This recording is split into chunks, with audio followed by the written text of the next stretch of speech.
Can I just say, losing weight is fucking tough.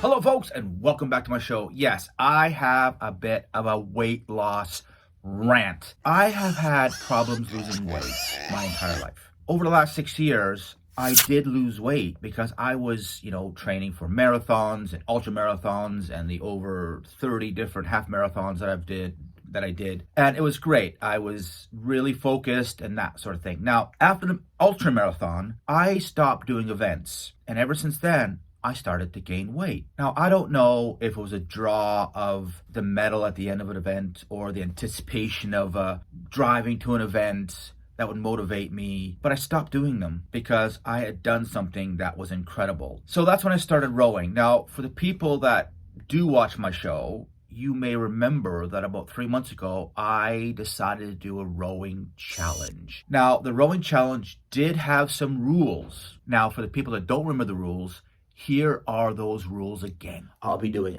a minimum of 30 minutes of rowing each day, every day for the next 60 days.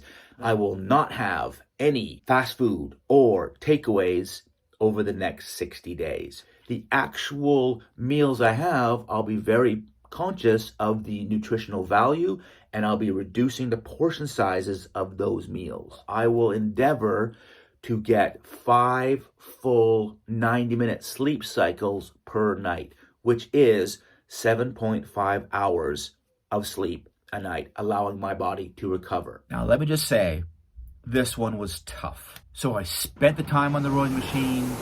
I started watching the portion sizes. Actually, for the last 2 months, I started eating HelloFresh, which is a fresh meal, almost every second day that I made myself. It was great. I will confess, I did have one takeaway during this challenge. But have you tasted the Stackhouse burger at McDonald's? It's fantastic! And I only had one. And ironically, they don't sell them anymore, so I can't have another. I really struggled with this challenge, but I finished it. Prior to me starting this challenge, I did take a lot of metrics on myself. I weighed myself when I first started, and I was 18 stone, 11 pounds. I did weigh myself halfway through, and halfway through, I lost weight. After the challenge about a week ago, I weighed myself again, and I actually gained weight, which I'll be honest, was a bit of a gut punch. Now, I do know that the scale is not the be-all, end-all when you are trying to live an active lifestyle. I get that, but it'd just be nice to see some of those pounds come off the scale. Now, more bad news. My BMI, 35.1, which is obese. Subcutaneous fat, also quite high. Now, the one thing that is quite worrying is the visceral fat. It is quite high at 17. And according to this data, it is excessive. Now, the good news, things like my body fat percentage, 22%, which is acceptable. Other things like my fat-free body weight also came down, which is now 13 stone, 9 pounds. Muscle mass, it's good because it's in green. It's not red. So I'm going to take that as a win. So as you can see, it's good news, bad news. But the biggest plus to maintaining an active lifestyle is the mental health aspect. Getting up, doing the exercises in the morning really does start my day on the right foot. I become more awake, more alert. I feel during this journey, I have become more resilient. I have more clarity of thought. I sleep better at night. So there's 2 paths that I could go down to help me in the future. The first path is to go back to events, 10Ks, 5Ks. That's fine. That would be great. I think that might be something I want to do in the future.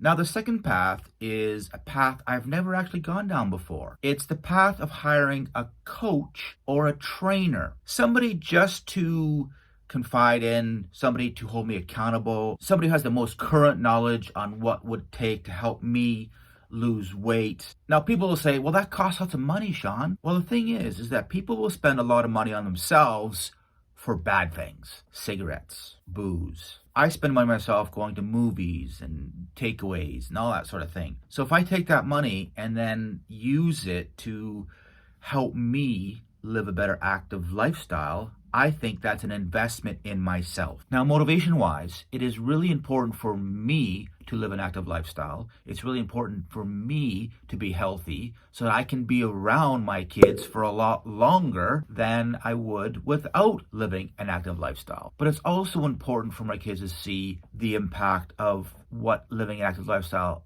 would have on them. Also, it would enable my kids to realize they can invest and should invest in themselves in the future. So ultimately, my journey is to be shared with others, to motivate them, to be a role model for my kids. I hope they watch it and are inspired in the future when they're ready to understand the power of living an active lifestyle. Well, that's it, folks. Thanks for your support and thanks for watching. See ya. That's it for the episodes. Hope you enjoyed. Subscribe, comment, and like. Hey!